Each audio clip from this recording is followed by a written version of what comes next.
বর্তমানে শ্রীলঙ্কায় free visa হওয়াতে বাংলাদেশি এবং ভারতের জন্য একটি অন্যতম বিদেশ ভ্রমণের ঠিকানা হয়েছে। 1972-তে প্রজাতান্ত্রিক হওয়ার পরে শ্রীল্যান্ড নাম পরিবর্তন করে হয় শ্রীলঙ্কা, যার অর্থ উজ্জ্বল ভূমি। এই দেশটির চারদিকে রয়েছে অতল নীল সমুদ্র। আজকে আমি আছি শ্রীলঙ্কার রাজধানী কলম্বোতে। আপনাদের পুরো কলম্বো শহরটা ঘুরে দেখাবো।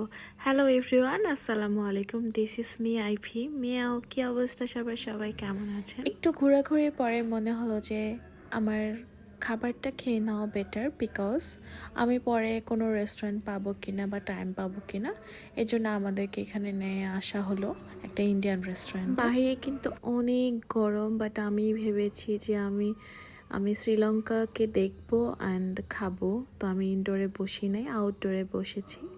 এত সুন্দর একটা ওয়েদারে, এত সুন্দর একটা ভিউয়ে আমি কেন নষ্ট করবো বলেন তো।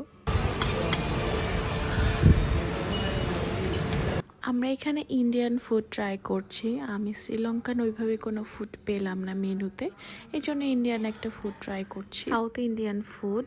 এটা আমার কাছে এত মজা লেগেছে যে কি বলবো, আমার কোনো ল্যাঙ্গুয়েজ নাই আমার মুখের, এতটা মজা লেগেছে আমার কাছে। হয়তো বা ক্ষুধা পেটে নাকি, আই ডোন্ট নো। চিলি ফ্লেক্সটা দিয়ে যে এত মজা করে আমি খেয়েছি, আলহামদুলিল্লাহ। এটাই ছিল আমার ফার্স্ট শ্রীলঙ্কায় ভোজন। আমরা এখন আছি গল্ফ ফেস গ্রিনে। এখানে আসলেই মনে হবে আমি দুবাইতে আছি। এখানে ইন্ডিপেন্ডেন্ট সেলিব্রেশন গুলো হয়। এই জায়গাটা অনেক সুন্দর, এক পাশে সমুদ্র, এক পাশে কলম্বো শহরটি, খুব সুন্দর লাগছে দেখতে। কলম্বো শহরে বড় বড় হাই রাইজ অফ বিল্ডিং। তবে একটা কথা বলতেই হয়, শহরটি যে অর্থনৈতিক সংকটে ছিল এটা কিন্তু আমি এসে বুঝি নাই, এত সুন্দর।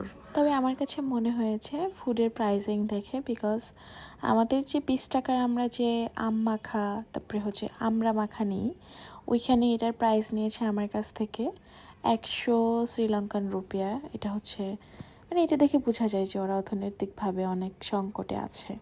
বাট এরকম গুছিয়ে পরিপাটি বা পরিচ্ছন্ন শহর দেখে কি মনে হবে এটা একটা অর্থনৈতিক সংকটের মধ্যে দিয়ে যাচ্ছে। কোনোদিন দুবাই যেতে পারবো কিনা, তবে আমি এখানেই দুবাইয়ের ফিলিংসটা নিয়ে নিলাম। এই যে দেখতে পাচ্ছেন, এই জায়গাটায় নাকি জুমেরার মতো করবে।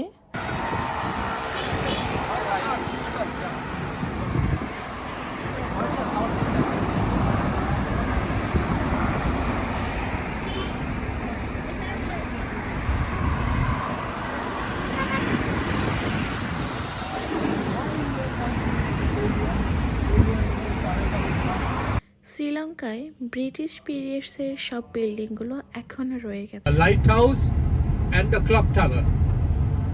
It was built in 18th century by the British. লাইটটা তো ভালোই ছোটস্থ করে রাখছে সব।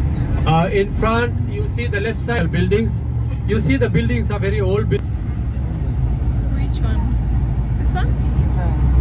So this is called the Chatham Street, very old street.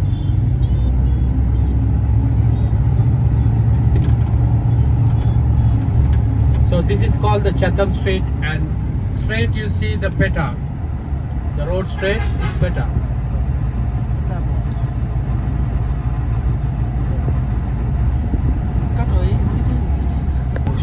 Yes. Cargill's was the first supermarket chain in Sri Lanka. Supermarket এটা? Oh my god. Cargill's. On to your left, this is the other entrance to the President House. Yeah, on to the left. That is the other entrance to the President House. This white building on to your left.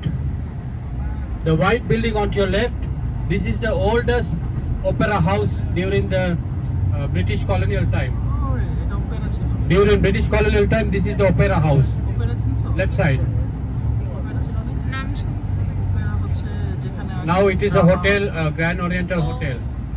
Right in front you see, this is the Sri Lanka port, the harbour. Right in front of you. Earlier it was a harbour, now it's a port. This is China Street. China Street সামনে। China Street. So you have everything from China you can buy here.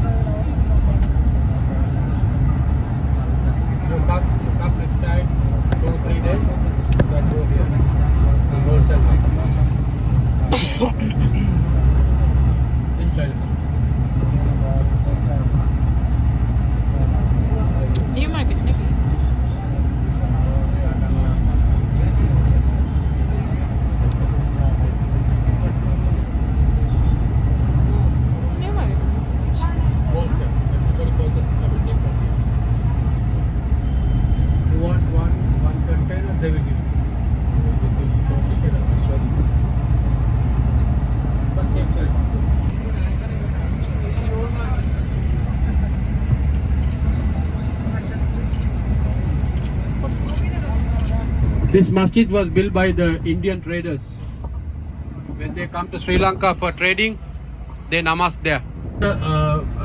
It's a miniature replica of the White House.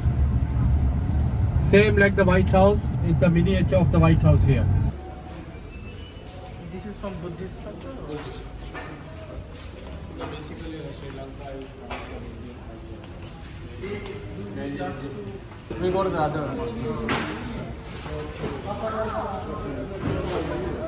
ধরো না ধরো না না এগুলো কাছে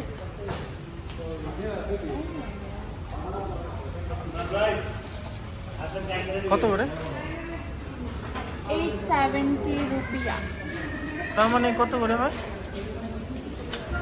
বেশি $1 $2.90 $3 300 করে তাই না You want to buy this? না চলো এগুলো বাসায় রাখলে নামাজ পড়বো না নামাজ হবে না না না না এটা হনুমান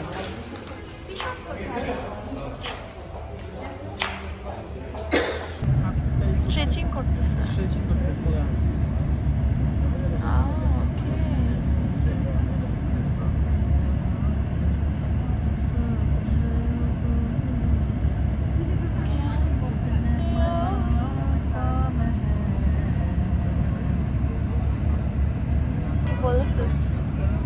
আমার কাছে দেশের বাহিরের যে গার্মেন্টসগুলো আমার কাছে মনে হয় ওভার প্রাইস এর থেকে ইন্ডিয়া বেটার ইন্ডিয়া থেকে শপিং করব সো আমি দেখছি মানে সবগুলোর প্রাইস অনেক হাই এই কারণে আমি কোনো কিছু নিইনি একটা ব্লুবেরি আইসক্রিম খেয়ে বের হয়ে গেলাম আজকে এই পর্যন্তই গাইস কেমন লাগলো আপনাদের তো অনেক ডিটেলসে আমি সব কিছু দেখালাম আশা করছি ভালো লেগেছে